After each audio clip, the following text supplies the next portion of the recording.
বরের আদরের দুলালি যখন না খেয়ে ঘুম পড়ে তখন বর তো টেনে হিসড়ে যে করে হোক তাকে তো খাওয়াবেই।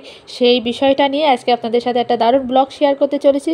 তো হ্যালো এভরিওয়ান, কেমন আছেন সবাই? আশা করছি সবাই খুব ভালো আছেন। তো প্রতিদিনের মতো আমি ডেলি ব্লগ নিয়ে চলে আসছি, আর আজকের ব্লগটা সম্পূর্ণ ইন্টারেস্টিং হতে চলেছে। আপনারা তো শুরু থেকেই দেখতে পেলেন ইন্ট্রো। তো চলুন এখন শুরু করা যাক। তো সন্ধ্যা থেকে ব্লগটা আজকে স্টার্ট করলাম। সন্ধ্যাবেলায় দেখেন লেবু, আঙুর ফল, 2 রকমের কলা, শশা, এটা খাওয়ার পরে আর কারোর পেটে জায়গা থাকে? এক গ্লাস জল খাওয়ার পরে তো পেটটা ভরে যায়, তাই না?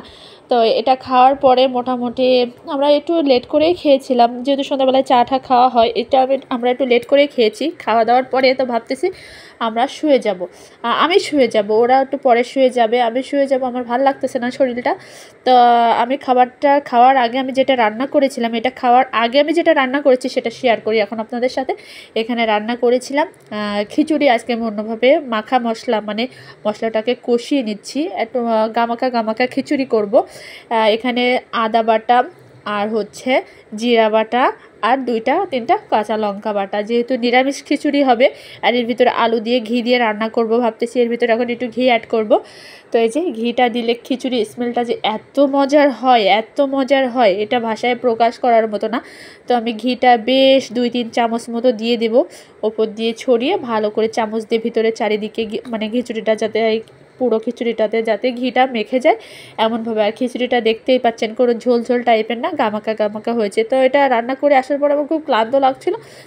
আমি ফল টল খেয়ে শুয়ে গেছিলাম। এখন আমার বর, তার প্রিয় বউ, সে কতটা ভালোবাসে না ভালোবাসে সে জানে। আমি না খেয়ে শুয়ে যাওয়ার পরে সে আমাকে টেনে হেসড়ে নিয়ে এসে আমাকে খাইয়েছে। আমি খাবো না বলছি, দেখো আমার খাইতে ইচ্ছা করছে না, কিন্তু তার তো হবেই না, তার তো আমাকে খাওয়ানোই লাগবে। সে আমাকে ভরপুর একেবারে ঠেসে খাওয়াবে, যতক্ষণ না আমার পেট না ভরবে, যতক্ষণ না আমি করবো ততক্ষণ পর্যন্ত আমাকে খাওয়াবে।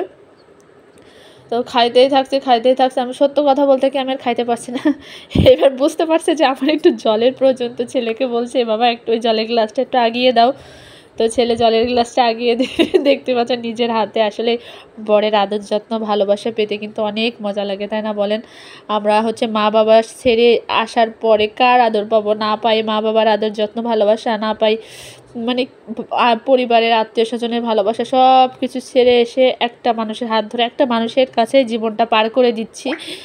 তো এই বিষয়টা নিয়ে ও যখন এক্সট্রা কেয়ার করে, আমাকে টেনে হিসড়ে খাওয়ায়, তখন আমার সত্য কথা বলতে কি আমার মার কথা খুবই মনে পড়ে। আমি না খেয়ে শুলে আমার মা বলতো কি, এই যে পেটে হাতি পড়বে, চিকন হয়ে যাবে, এর শরীরটা দেখার মতো হবে না, এই না সে না, বিভিন্ন কথাবার্তা বলতো।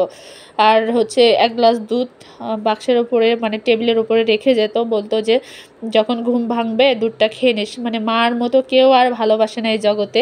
তো সত্য কথা বলতে কি আমার হাজব্যান্ডও আমাকে যথেষ্ট কেয়ার করে। না খেয়ে শুলে টেনে হিসড়ে যে করে হোক আমাকে খাওয়াবে। আমি মনে মনে একটু হাসিও লাগছিল, যেহেতু খাবো না করছে, তারপর ঠেসে খাওয়াচ্ছে।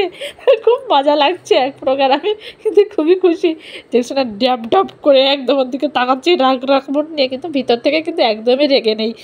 তো বন্ধুরা, যদি আমাদের আজকের ব্লগটা আপনাদের ভালো লেগে থাকে অবশ্যই একটা লাইক কমেন্ট শেয়ার করে দিবেন। সবাই একটু ফেসবুক পেজটা ফলো করে যাবেন, প্রেমা ব্লগ 11 এই নামে ইউটিউবে একটা চ্যানেল আছে, সবাই ওখানে একটু সাবস্ক্রাইব করে দিবেন। আজকের মতো ব্লগটা এই পর্যন্ত। দেখেন আমার মুখে লাগিয়ে কি করেছে। তো সবাই খুব ভালো থাকবেন, টাটা, বাই বাই।